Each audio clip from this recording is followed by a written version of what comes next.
What's up, Taiwan? I'm Ethan Liu with news from here in Taiwan and around the world. The Constitutional Court has ruled that Taiwan's use of the death penalty is partly unconstitutional.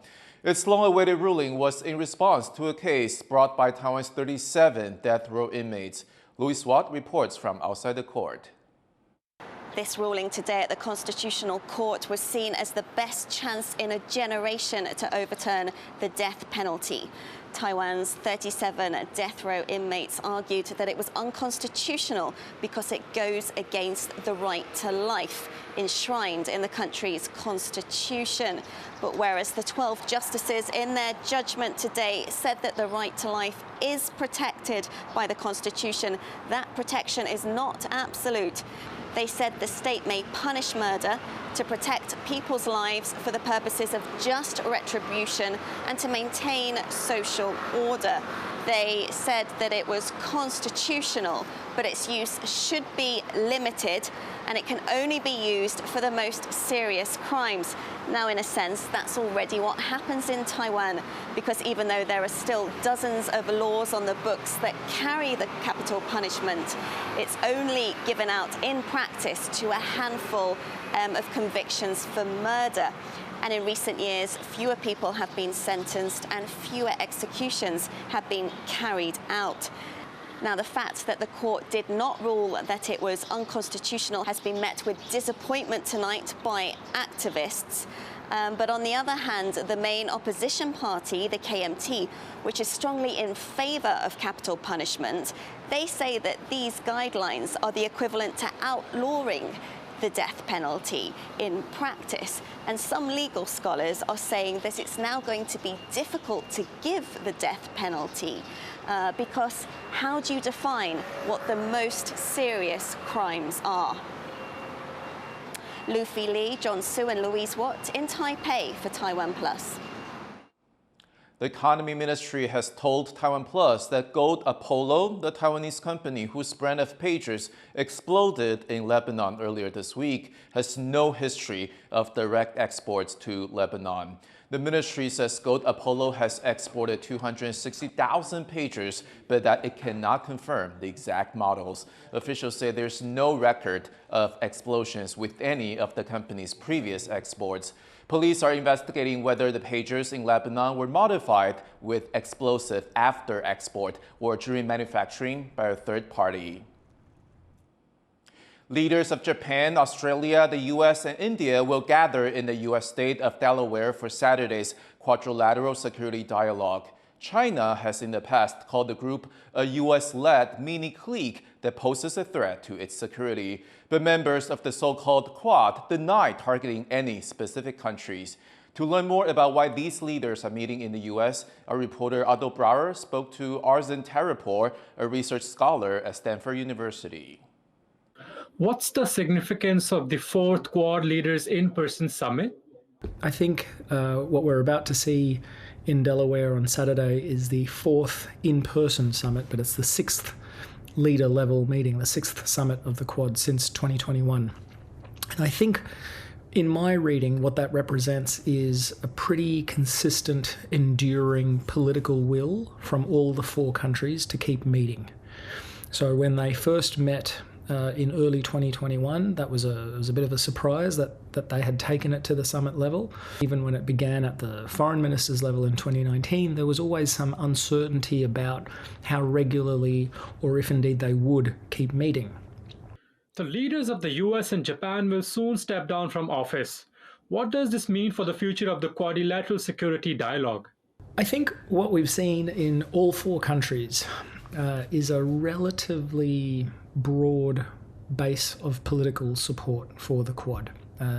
Since the Quad was restarted in 2017, we've seen changes of government occur, and the Quad has continued and only grown despite those changes of government. Right, so even in the US, where we went from the notoriously unpredictable President Trump to President Biden, we saw the Quad not only survive but actually grow and deepen thanks to President Biden. And in fact, if we do see a return to President Trump, we shouldn't forget the fact that it was under his administration in 2019 that we saw the first Quad foreign ministers meeting, and then it was repeated in 2020, I believe. One of the initiatives of Quad is the Indo-Pacific Maritime Domain Awareness.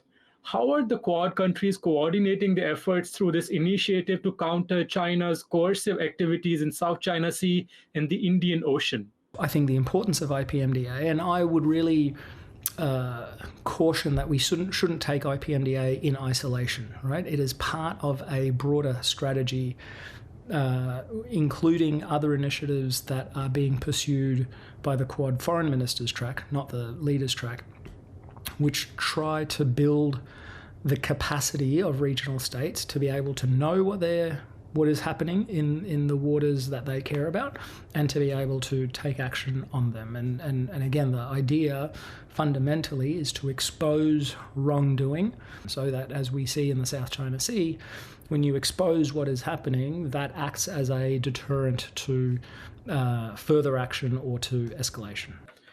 Can we expect any new initiatives from the latest Quad summit? I really hope that the Quad instead focuses on consolidation and delivery, because its long-term effectiveness and political acceptance in the region will depend on its ability to deliver. And so, from my point of view, we shouldn't be hoping for the Quad to announce some new, brand new project. That was Arsen Terepor, a research scholar at Stanford University, speaking with Otto Brauer. September 21st is National Disaster Prevention Day in Taiwan, the anniversary of one of the deadliest catastrophes in living memory to hit the country, the 1999 Qiji, or 921 earthquake. Reporter Reese Ayers went to Chiayi in the south to attend an event demonstrating Taiwan's disaster preparedness. Earthquake, typhoon, military invasion. Whatever the threat, Taiwan is ready. That's the message coming out of this demonstration in Chiayi in Taiwan's south for National Disaster Prevention Day. The annual event takes place on or around the anniversary of the devastating Qiji, or 921 earthquake that killed over 2,400 people in 1999. In addition to remembering past tragedies, the day has become a chance to educate the public on how to respond in the face of disaster. After touring exhibits, President Lai Ching-te expressed his gratitude to the personnel at the forefront of emergency rescue efforts. 各位都是国内救灾第一线最强大的力量。 Bringing together humanitarian groups, emergency workers, defense experts and tech specialists from Taiwan and abroad, the exhibitions showcase the latest in disaster response training and technology. 主要它可以搭载炮塔，也就是可以直接做涉水的消防涉水。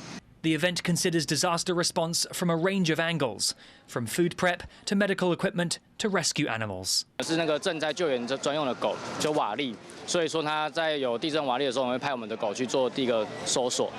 Emergency workers like Michael Chen share their experiences dealing with disaster, most recently after the deadly 7.2 magnitude earthquake that shook Taiwan in April this year.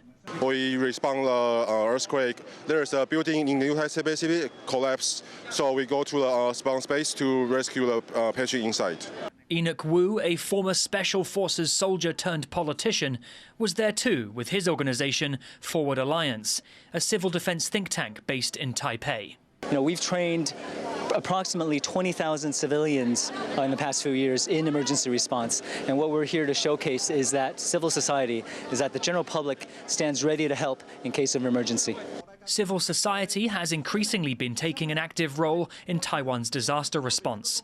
Joshua Brandon from Spirit of America, an NGO supporting American values and allies the world over, encourages citizens to consider how they can prepare. I think it starts at home. I think it just starts understanding, resources in your community that you can take advantage of in a crisis. It's also understanding your neighbors. I think the simplest thing you can do is just know your neighbors and know what their needs might be in a crisis. I think it starts there. In Taiwan, the potential for a natural or man-made disaster is always in the back of the nation's psyche. And while sobering, events like these show the country's dedication at giving people the best chance at overcoming the worst-case scenario.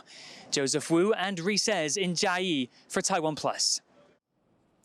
A new documentary about Taiwan's historic 1999 earthquake follows a Canadian photojournalist who took award-winning photos of the disaster. The makers of the new film tracked down the subject of those photos more than 2 decades later. Chris Gorin reports. My editor called me from the paper and told me about a hotel building they heard collapsed in the Songshan area. And they were rescuing people in and out. And I noticed there was one lady, and the firefighter, he put his coat over her to keep her warm, and maybe to be more modest, because she had like night clothes on, I think. And I pressed the button right then. A new documentary on the devastating 7.3 magnitude earthquake that struck Taiwan on September 21st, 1999, has been released for the 25th anniversary of the disaster. A special screening of the film was hosted by the Canadian Trade Office in Taipei. It follows the experience of Canadian photojournalist David Smith, who captured some of the most enduring photos of the earthquake and its aftermath. The quake, referred to as the 921 or Gigi quake, killed close to 2,500 people and destroyed 50,000 homes. Smith says his commemoration project holds special significance for him. It's been on my mind. That's the biggest news event I've ever covered, was the 921. And it affected me a lot, just covering it emotionally. It might be kind of cool to try and find people in the pictures. And I thought that was crazy. That was definitely Mission Impossible. I look at the photos. There was, there was an earthquake baby. There's a rescue worker. There's a firefighter. No, it's not possible to find people from the photos that someone took 25 years ago. It's not possible. I mean, people change. I think the reason that I really wanted to make it happen was, unlike typhoons, earthquakes are not predictable. It could happen just 1 minute. It could happen now. One of the people in Smith's photos, a newborn baby, delivered just days before the quake in a remote indigenous community, was particularly difficult to track down. Director Roger Zheng remembers the moment he realized he had found her. I just got goosebumps. when the village chief said, "No, I know this mother. She's Miss Huang." I was like, "Really?" Yeah. I was sent to her line message between him, myself, and the mom. And I sent out a photo and say, "Yeah, that's me and my daughter." The filmmakers were able to track down all 3 of the people from the photos. While Smith says the experience of photographing 921 was pivotal for his career, even leading to international photography awards, he says it took an emotional toll. Doing the earthquake stuff, you feel like a ghoul. I mean, when I was at Taichung, they had containers that were refrigerated, and it was just stacked full of bodies. Little kids' pictures, decorating them with toys and stuff, and then incense. And it's just like, you can't look into people's eyes without seeing the hurt. And unless you're soulless, you're going to feel something. But the filmmakers say they were glad to be able to document a key moment in Taiwan's history, and that lessons were learned from the tragedy. I'm really happy about it.